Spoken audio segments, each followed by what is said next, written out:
So, good news everybody, there is no more fiddling with spreadsheets. You can now print your CV using Python. Let's dive right in. Right, so the most important part is to extract the data properly. So this is the software we use with the Potentiostat, and what you have to do when you do export as text is first, of course, you select the data that you need.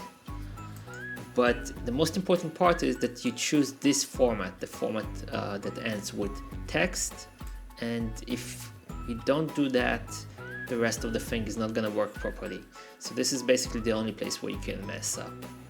Right now we're gonna press export, and it's gonna export both files, and they're gonna appear magically in the same folder where your data is saved.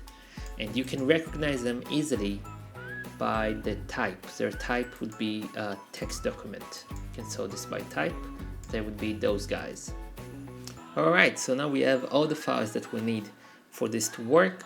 All you have to do now is to go into the link that is in the description, and you should see a site that looks like this. It's called Google Colab. It's absolutely free. You don't have to sign in or sign up. And it should look something like this, but maybe it will be showing you the code. In that case, just hide it. What you have to do next is just take your data and drag it into this sidebar right here. If it doesn't want to go in there, what you have to do is you go to this little folder icon and you drag it in there right now. Right? It's gonna tell you that those files are not gonna be stored in here. They're gonna be deleted after I believe it's something like 90 minutes. If you are using it constantly, it will still delete them after 12 hours. Keep in mind there's only like 70 gigabytes of data here, so be responsible. If for some reason you don't wanna click and drag, what you can do is go to this section of the code that's called file uploads, and you run that part. And the way you run that part is there is a play button below the name of the code, and you just press that and it opens this small menu here that allows you to choose files from your computer. So that's about that. This is it. We are now ready to prepare the figures. Alright, so this is CV Printer. All you have to do is just play the code and follow the instructions. The first thing it's gonna ask is, do you want to have one graph or do you want to have two graphs, one over the other? In our case, we have two files here. We want to have two graphs. We go for the complicated case. Let's have two graphs. So it's asking for the first file. You have next to the file names, you have three dots here. It opens up in the menu.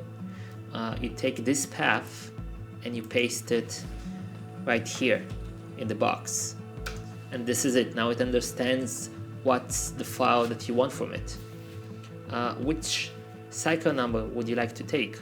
So let's say that you don't even know how many cycles you have in this experiment for some reason, and you guess wrong, something like the 5 cycles. It's gonna give you a list of which cycles you have in the file, and you can choose one of those. So I want the third file. And the last thing it's going to ask me about this file is how do I want to name this graph in the legend part. So this graph was CV under nitrogen, so I'm going to call this under N2.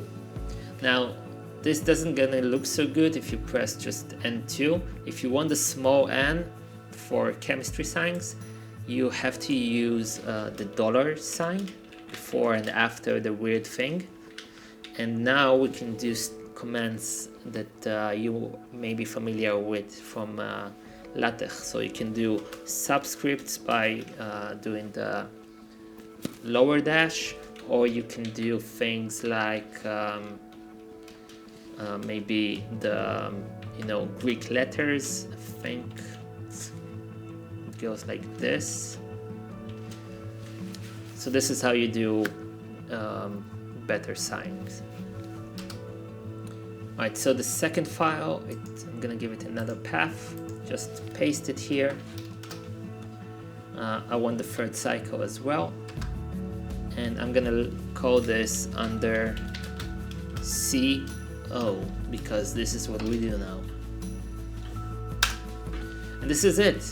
It just prints out the thing that you want. You see, under N2 beta, you see mine is a little bit messed up in the software part, but this is it. All you have to do now is just right click, save image on your computer, and you are done.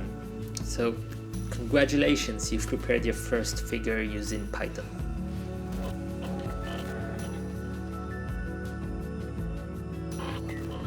Now, if there's something about this code that you want to change yourself, it's very easy. You can just press here, double click the show code, and it's going to show you everything that is under the hood. You see here, particularly you might want to change the x-axis label. So maybe you are using a different electrode. All you have to do is go to the very end of the script, and you will see text stuff mostly in orange, and you can change it. Just type maybe it's saturated hydrogen electrode, and that's it. Next time you run the code, it's gonna be that. Very simple. So this is it for this tutorial. If you have any cool ideas, or if there is anything else that you would like this code to be able to perform, just let me know, and maybe your idea will be featured on CV Printer version 2.0. Alright, have a great one, and I'll see you on the next Python trick.